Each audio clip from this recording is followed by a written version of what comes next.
So mga idol, so maudain na amo ang first stop. So naami diri sa Castle Kasiwan. So naan man na siya free admission. So wala mi nang adto diha. So nag-video lang mi diha. Pero nakakita nami sa sulod ana kay among gi-search sa ano, basta gi-research na muna siya niya. Nindot ang sulod ana. So naman dai siya free admission. So wala naman ni sulod. So nag kuami din mo ni among first stop sa kuan diri mi sa dagat niya. Nakakita mi ani kiningunas ang dagat. So nindot kaayo ang mga rock formation.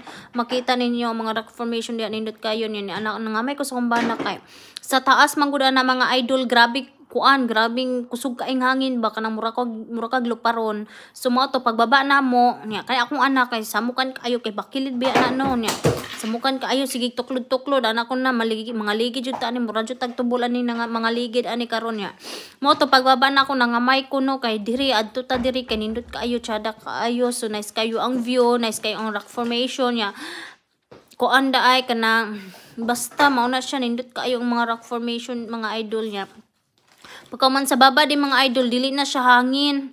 O mao to nag-video ko na siya mga lumot, mao na siya mga lumot diha mga idol no kay paguna sa tubig ana mga idol makita na nimo mga lumot yan na siya mga kuanday mga idol, mga flowers nga nitubo o nindot kaayo mga color pink nga mga flowers na i-color white. So I don't know if wild flowers na siya, basta ako na siyang gi-videohan. Mao din akong gibutang sa akong dalungan nang wa ko isa ka buok, gibutang ako sa akong dalungan, charot lang god oh.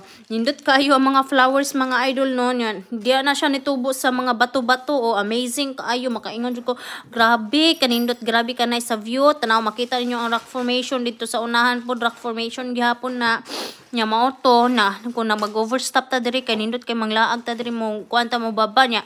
Diya mga idol kanan diya sa rock formation mga idol na ay tubig diha mga idol nga kanang kuan ba kanang napundo nga tubig. So nindot kaayo niya makita nimo ang bato na apod siya nindot kay nga bato nga mura siya corals nga bato gani. So mao to kung video na mao to kung picturean dito mga idol. So kani pud ay mga idol, grabe mga idol, ang maka-amaze jud kayo ilang kuan diri mga idol lang bukid kay naa siya mga tubod nga gikan sa taas. I don't know where it comes from. So mao na siya mga wildflowers na yellow nga wildflowers. So naunsa man akong video ay nga balik-balik man akong video gikan sa taas. So mao na basta kamo na magtan-aw, basta nindot kayo, tsada kayo, nice kayo ang view sa mga mangutana kung asa niya laagon sa kuan ni siya no sa Sligo.